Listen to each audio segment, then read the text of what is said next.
everybody. Paul Elam here with regardingmen.com, and I am joined as always by the wonderful Janice Fiamengo from the Fiamengo Files and by Tom Golden from MenAreGood.com. Men are good. Also, all three of us are from regardingmen.com.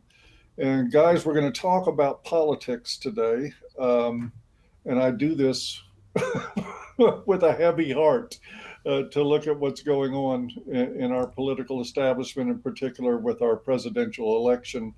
And I know for the naysayers that will come into the comments, yes, I know it's not over till the fat lady sings. There are lawsuits and everything else going on.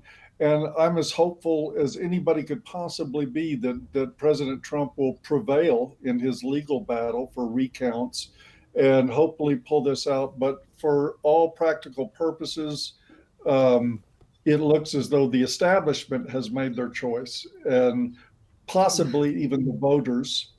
But whether the voters have made that choice or not, the establishment has. And Mhm. we've even got Fox News yesterday coming out and declaring Biden the winner. Couldn't believe I saw that. I was disgusted by it. But I think this is a bad time for men.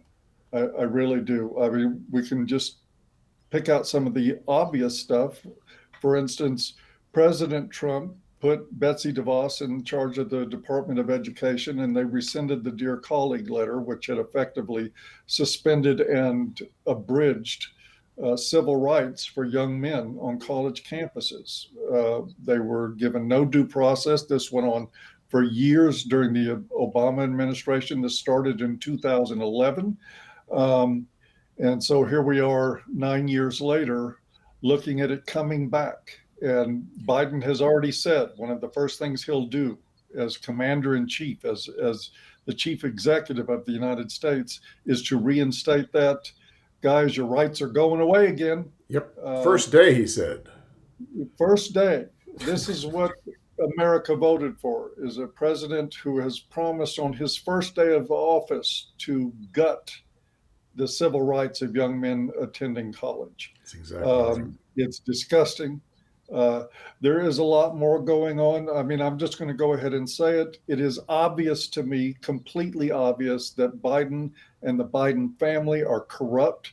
They've been on the take. They have been vacuuming up millions and millions of dollars, carrying water for different places, some as bad as the Chinese Communist Party, in exchange for enriching themselves off of it. The media, of course, refused to cover any of that, to give it any kind of investigative analysis. And so it didn't quite become a part of the American dialogue as it should have been.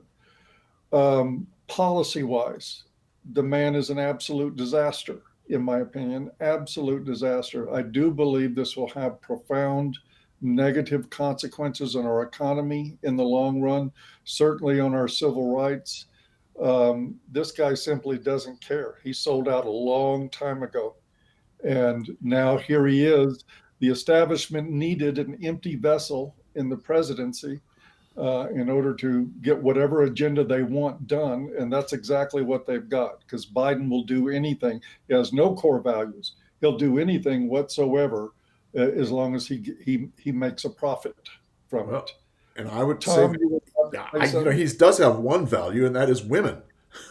Oh, yeah. And that's the problem. Well, but that value isn't women. That value is votes. Yes, well, Uh, there you go. There you yeah. go. And that's the bottom line. But I mean, from 1994, when the Violence Against Women Act came about, he was a big part of that. And we know since then that he has been a big part of keeping that going and of keeping men out of being able to get services. He's been active in keeping men out. So this is someone who really does not have the best interests of men at heart, you know?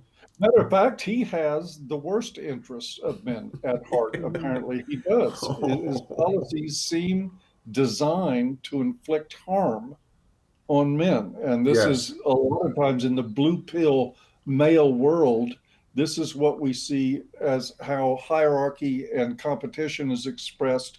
Stick a knife in the guy next to you so that you can crawl up on his back. And that's exactly the type of operator we have in Biden. Yeah, Um, I read this Yeah. thing the other day about Biden asking these women who'd been sexually assaulted on campuses, "What can we do?" And he said all of the things came back. They said, "Get men involved." And so, he's takes that. And of course, I doubt if it really happened quite like that, but he's now Yeah. saying, it's the men who need to change this so that the men will get up and do this. And it's never, never, never, never, at least four nevers, women's fault that they're sexually Yeah. assaulted. No. No. What? Come on, Yeah. this is a Well, two-way it's street, boys and girls. Go ahead, Janice. yeah.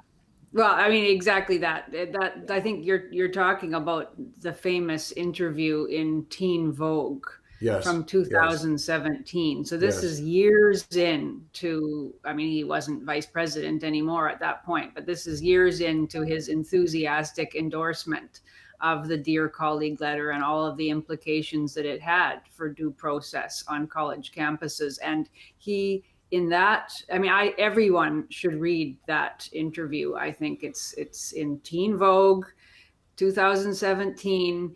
Biden enthusiastically endorses every feminist calumny, every myth about rape. He is totally on board with affirmative consent. He actually goes through it saying, that the man has to ask at every stage of the sexual encounter for permission. And if he doesn't get a yes, then it's rape, it's rape, it's rape. He says that. He defines Oh, really? 99.75% of all sexual encounters as rape, Really? according to his criteria. He says that if any alcohol is involved, the woman can't consent, and therefore it's rape. It's all poor men's little fault. thing. He pretends that he lies in the interview and claims that when he went onto college campuses berating young men everywhere for their brutish insensitivity to the feelings of women, their brutish willingness to push on even when the woman clearly indicated that she, was drawing back when he tried to kiss her, etc. He claimed that men said to him, "Oh, really? I never thought about that. I thought that if she wasn't screaming and yelling help and kicking me, that it was okay." That's his expressed attitude to young men Yeah, today. yeah. That's how much empathy he has. And this is the same man, of course, who we know, has made many women make claims of sexual harassment, not to mention actual sexual assault. There are videos everywhere on the internet. We've talked about them, of his fondling, his hair sniffing, his nose rubbing, his rubbing of, his hands on women's shoulders, his groping of women and young girls, and indeed little boys and men. This is a man who himself has engaged in many prurient acts of inappropriate touching and has been called out for it. And yet, so one can't help but wonder whether all of this anger at young men, all of these claims about young men's brutish insensitivity is really a kind of weird projection that he's engaging in, and that the entirety of the Dear Colleague letter and the atrocity of the erosion of men's due process rights on college campuses is in a way an acting out of Biden's own personal problems about Yeah. appropriate sexual boundaries and attitudes towards sexuality. I mean, that's going a little too far, perhaps, into No, psychoanalysis. it's not. No, I I don't think it agree. is, Janice. I Yeah, think it's right on target. I If you think look so at too. Biden's family history, he grew up with a sister that physically and verbally abused him on a constant basis. As a matter of fact, he addressed fellow members of the Senate with the notion that he grew up being abused by her and he had the bruises to prove it. Those are his exact words to the Senate. And he described his family as one that enabled the abuse from the sister, to the extent that if he were to have fought back, even for a slight moment, the family would have gone nuclear on him. Right. So the message is, you will take the abuse, You will be silent about it. And oh my God, he grew up not to have boundaries with other people. Go figure. Um, and you can watch the guy operate and tell he has a very poor sense of physical boundaries between him and other people. There's no notion of it. He just converges on people and crowds it directly into their space. That's what was done to him as a child. Right. And now he's repeating the abuse to everybody around him. And he's even put himself in the imagined position of grand wizard patriarch for the world, telling all the young men and advising, very poorly advising young men that if you see anything suspicious happen, you better intervene in that. Don't call the police. Don't get campus security. Don't notify other people. You go in and intervene yourself, just like Joe Biden's family would have done. And that is putting young men in harm's way. Danger. Very dangerous, poor advice.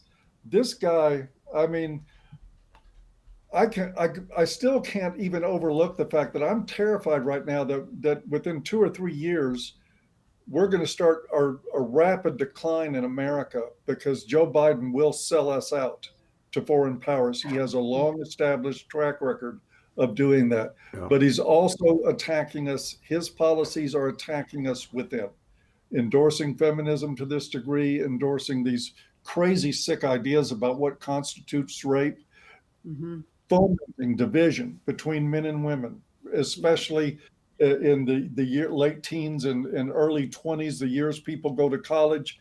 This is a disaster. It is a disaster. And I hope that the gutless rhinos in Washington start finding their balls, because our only hope right now, I think, is to hang on to the Senate and to resist by any means necessary any intent of the Biden administration to govern. I think that's what we're down to. And if we don't do it, I think we're screwed.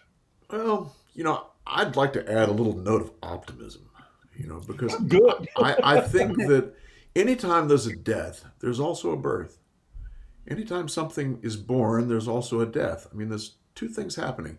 And I think that we're seeing a big death here. There's a huge death.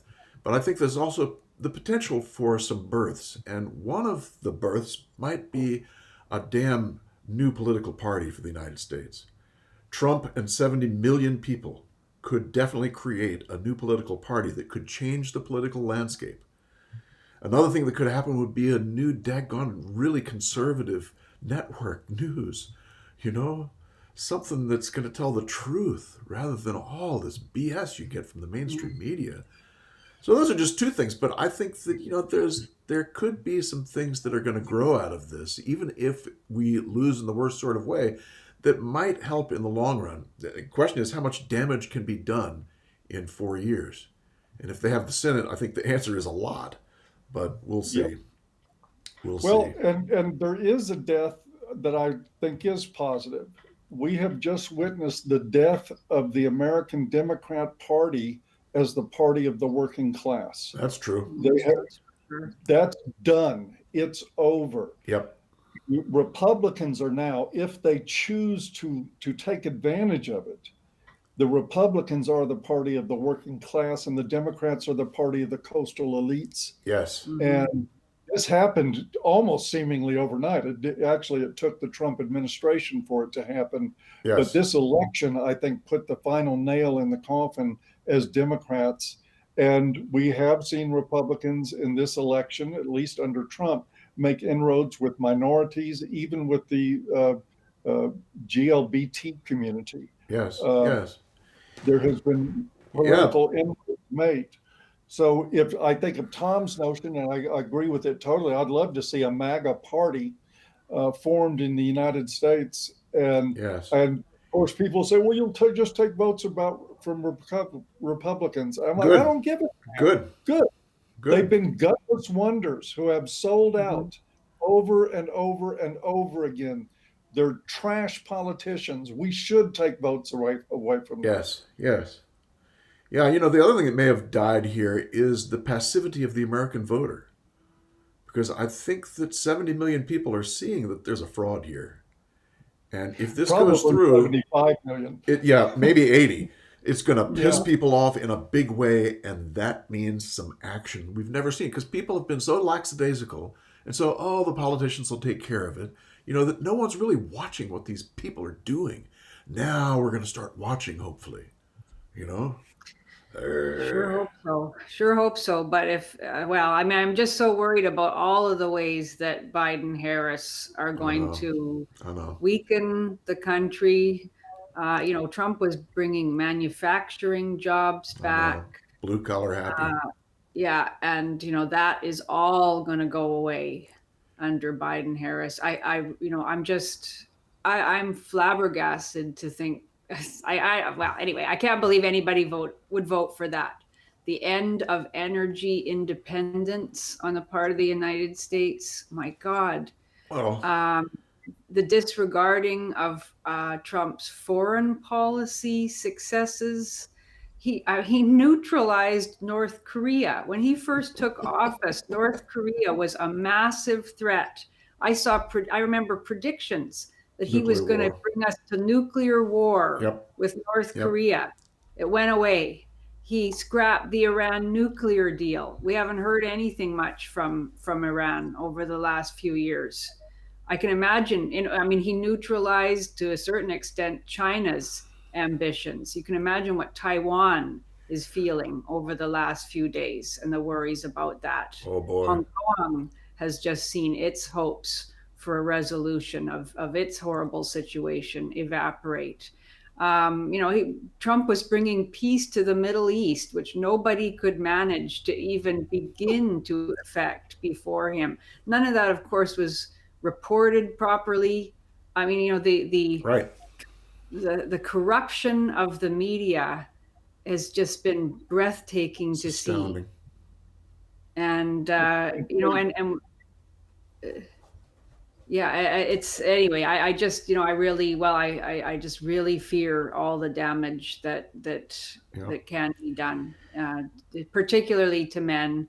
We haven't talked about Kamala, who also seems to have a family history that is not uniquely, but specifically designed to leach away any empathy that she might have as a person or as a politician for male constituents. I was reading an article yesterday about her father, who is he's old now, obviously. He was an economics professor at Stanford. So she is the daughter of leftist intellectuals. I'd say that's even worse than being a leftist politician. Yeah. These are the most radical, the most divorced from the reality of ordinary working people's lives. These are the people most given over to fantastical ideas about how the country can and should be transformed, and damn the consequences for ordinary working and lower middle class people. And she's never had any contact with her father. It looks like it was one of these, her mother and father divorced when she was young.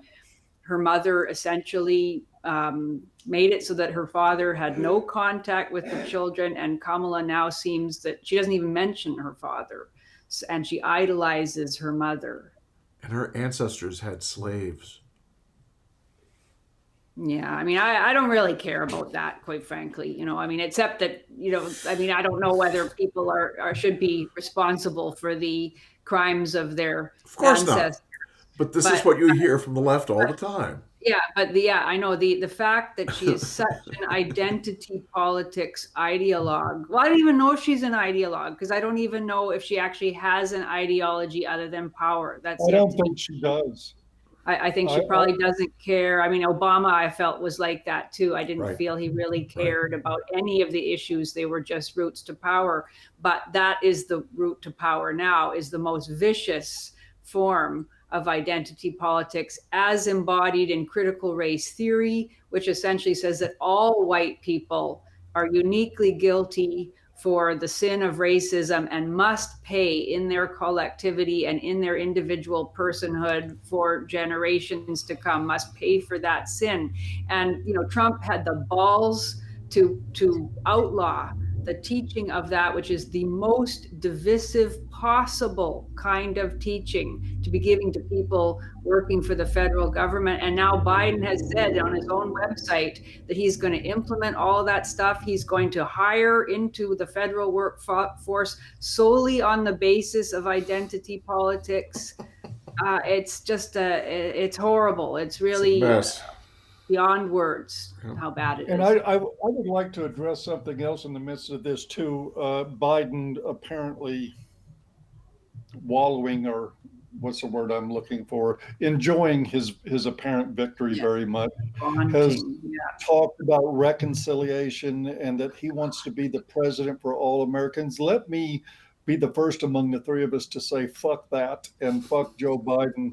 I don't want reconciliation. I want conservatives in America to fight tooth and nail against this garbage that is going to destroy our country.